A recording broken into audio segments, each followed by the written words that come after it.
అయ్యో పొలాలైతే దాన్ని మామ ఆ కుర్రోడు చెప్పాడు కదా అప్పుడు తిరగాడు గారు కదా ఇది అక్కడ మంచి చెప్పలు పిల్లని. అవునవునవును. అప్పుడు మన ముసలి గుర్రు తొలిఆడుతున్నాడు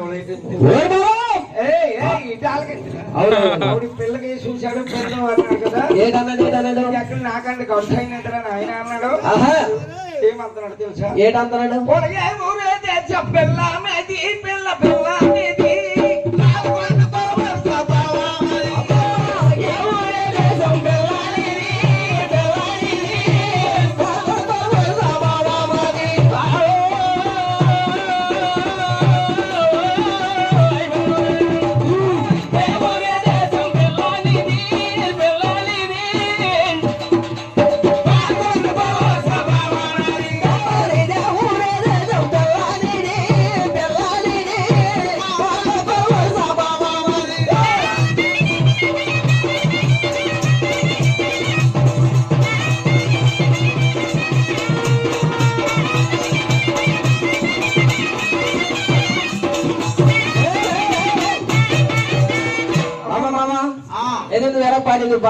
ఏ దేశం పిల్లనిదంటే పాలకొండ పలవరుస అన్నది. అవునవునవును. పొలం వస్తావా టోల్ పిల్లని వస్తావా అంటే పిల్లని వస్తావా మా కొత్త